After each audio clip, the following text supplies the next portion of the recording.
महात्मा गांधी कौन थे? क्या सच में वो भारत के राष्ट्रपिता थे या उन्हें पाकिस्तान का पालनहार होना चाहिए था?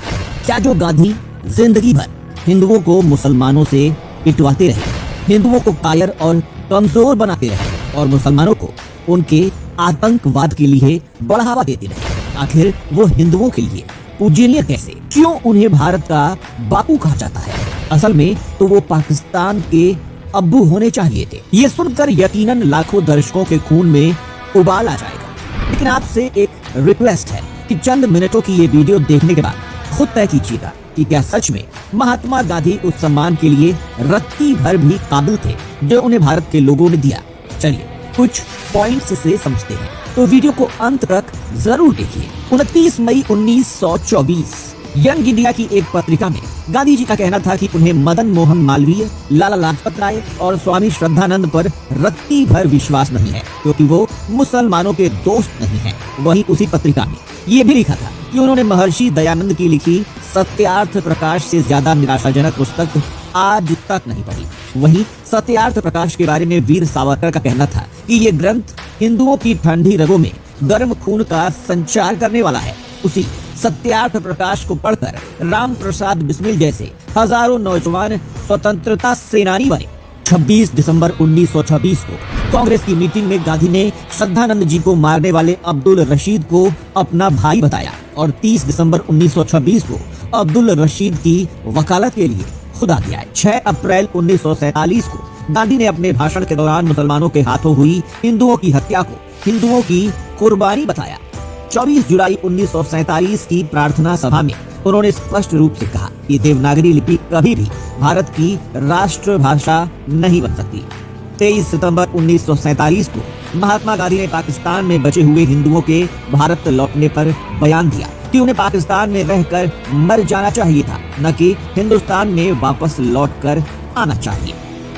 अक्टूबर 1947 में कश्मीर पर पाकिस्तानियों के हुए हमले के दौरान गांधी जी ने बयान दिया कि कश्मीर के लोगों को आक्रमण करने वालों के खिलाफ आवाज नहीं उठानी चाहिए। अगर हमारे सैनिक लड़ाई में मरते हैं तो ये हमारे लिए गर्व की बात होगी और हम खुशी से नाचेंगे और गाएंगे।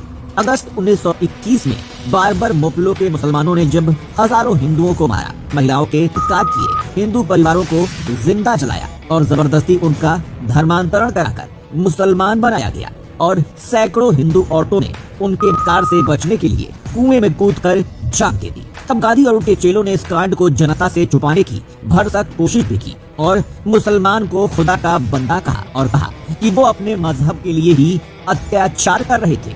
गांधी जी हमेशा हिंदुओं पर होते रहे अत्याचारों को छुपाकर मुसलमानों को बढ़ावा देते रहे और हिंदुओं को पिटवाते और मरवाते रहे।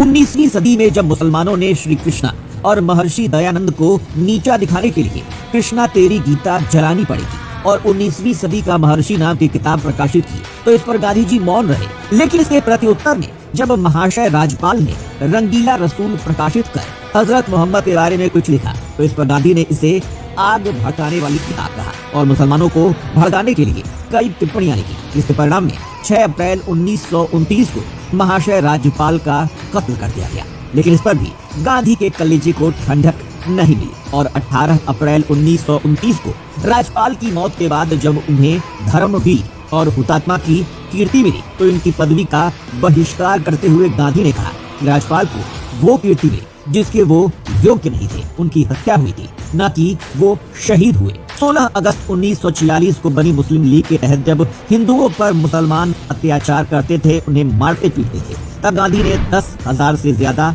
मरे हुए हिंदुओं की हत्याकांड की निंदा करने के बजाय कांग्रेसी हिंदुओं को जबरन धमकाया। कुछ समय पहले तब गांधी कहते रहे कि पाकिस्तान मेरी लाश पर बनेगा, फिर खुद ही पाकिस्तान और हिंदुस्तान का विभाजन करते हुए बयान देते हैं कि जो जहां है वहीं रहे और इस तरह पाकिस्तान में हजारों हिंदुओं की बेदर्दी से हत्या कर दी गई। लेकिन इस पर भी गांधी मौन रहे। इसके अलावा 12 जनवरी 1948 में गांधी ने उपवास शुरू किया, जिसमें उनकी मांग थी कि हिंदू लोग मुसलमानों पर हमले न करें, मुसलमानों को हिंदुओं के साथ भारत में रहने दिया जाए। भारत में रह रहे जो मुसलमान पाकिस्तान वापस चले गए हैं उन्हें वापस बुलाया जाए।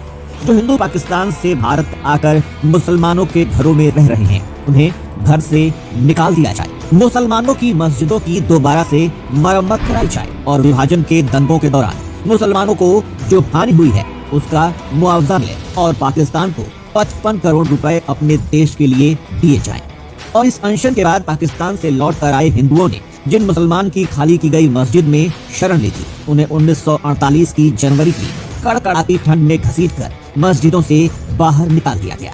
गांधी की मांग पूरी करने के लिए उन्हें सड़क पर बेदर्दी से फेंक दिया गया और पाकिस्तान को 55 करोड़ रुपए भी दिए गए, जबकि उस समय भारत की खुद की आर्थिक स्थिति बहुत अच्छी नहीं थी। आप बताइए कि जो गांधी पूरी जिंदगी मुसलमानों के पक्ष में लड़ते रहे, उनके हक के लिए बात करते रहे और हिंदुओं को हर कदम पर झुकना सिखाते रहे, मुसलमान के हाथों हिंदू महिलाओं का अपहरण बलात्कार करवाते रहे, क्या वो गांधी हिंदुओं के बापू कहलाने के लायक हैं? क्या उन्हें भारत में राष्ट्रपिता का दर्जा मिलना चाहिए? क्या वो वास्तव में पाकिस्तान के मौलानाओं से कम है? क्या उन्हें पाकिस्तानियों का अब्बू मियां नहीं कहा जाना चाहिए? ये वो सवाल है जो इतिहास की किताब में गांधी को महात्मा बनाने के चक्कर में दबाकर रख दिए गए। लेकिन अब समय आ चुका है कि भारत के हिंदुओं को जागना होगा और अपने हक के लिए लड़ना होगा। अगर आप हमारी बात से सहमत हैं तो कमेंट सेक्शन में बताएं और ऐसे ही लेटेस्ट अपडेट्स के लिए पेज को फॉलो करना ना भूलें।